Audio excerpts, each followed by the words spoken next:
Hello, my name is Roland and I did international AS and A levels. I completed my exams in June of 2025 with A star in both further math and A in economics and physics. I'll be running through a question on integration by substitution. Integration by substitution is the most common integral question you will get in P3, and it usually consists of an exponential with the base being a polynomial. So as you can see on my screen, we have an exponential here and our polynomial here. Okay, so the way we want to tackle a integration by substitution question is the first thing we want to think about is what exactly are we going to substitute. Now, I think this example is quite self-explanatory. You can see this polynomial is pretty much the only thing we can substitute. So I'll just run through this example where we integrate 2x minus 5 to the power of 7 in terms of dx. So, and okay, so the first thing we want to do is we set u equal to 2x minus 5. Now, this next step is probably the most important, and sometimes students forget it, and then it's really difficult to continue the question. The most important part is that we need to understand that we want everything in our initial integral to become u instead of x. So we've now considered the polynomial, we have to consider dx. So what we can do is we can take du over dx. So what that is doing is that's differentiating our u function where we get 2. Now we can rearrange the terms for this new equation, and we get du over 2 equals dx. Now these two equations allow us to set a new integral. We can integrate u to the 7 and du over 2. So as you can see here, we substituted this here and this here. Okay, now this becomes a pretty simple integration question. So we have 1 over 8 times by u to the 8, times by 1 over 2 du. And then we get 1 over 16 u to the 8. And always remember to substitute that initial equation back in so that we have the correct terms. So our final answer would be 1 over 16. And then never forget r plus c. Okay, perfect. Now we'll move on to a little bit of a trickier example where we can see, okay, so we've got this integral. Now, this might look like a very scary question, but at the end of the day, we just follow the simple rules. We know what we want to set u equal to in this case, because we know we have to differentiate our u equation, correct? So if we see here, just quick computational math in our head, we know that cos x differentiates to negative sine x.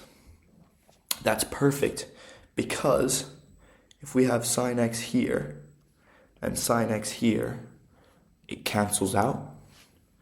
So in this case, we know we want to set our bottom function equal to u.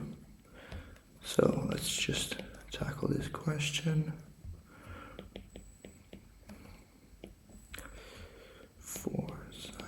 x over. I always like to write the question out so that I can remember each part, and it becomes a lot easier in my head to visualize things. Okay, let u equal 1 plus 2 cos x. Now, just like last time, we set du over dx equals negative 2 sine x. And then we have dx equals du over negative 2 sine x. Now, this might look, you might not trust it right now, but then once you plug it back into the integral, it becomes a lot easier to trust. Okay. Ooh, this is another thing we should always consider. So, there are two cases. One, if we're computing an integral and we're given the bounds, when we finish the integral, if we want to integrate with u, then we have to change the interval to the u interval. So, in this case, on the other hand, you can also swap back like we did in this case here. We swapped back to x, and you can then keep the same interval.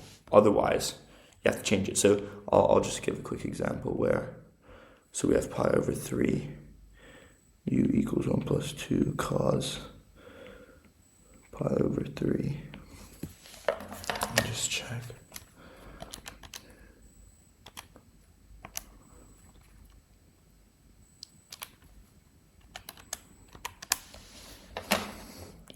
So u equals 2. Okay, so now we're integrating between 2, and always, even if it's 0 in the first case, make sure it's still 0 in the second case. And it's not. We're integrating between 2 and 3.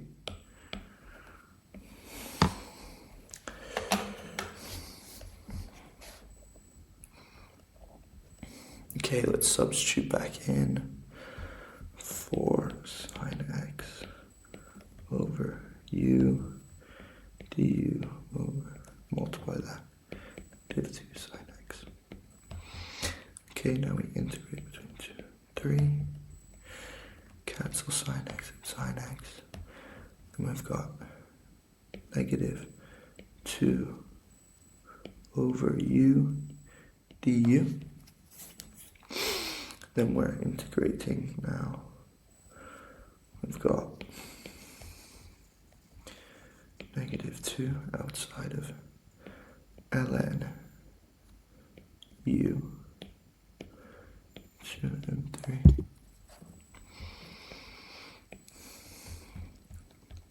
And now we substitute in. Okay, negative 2 ln 2 minus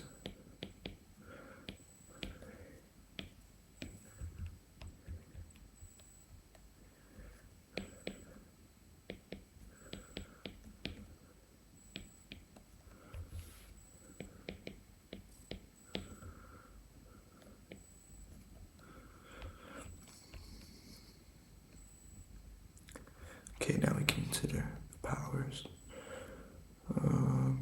Ln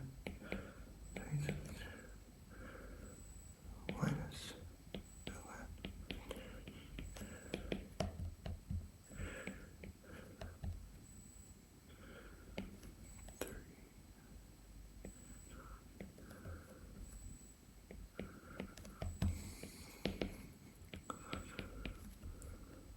Perfect. Okay, those were two examples I hope you enjoyed. Thank you.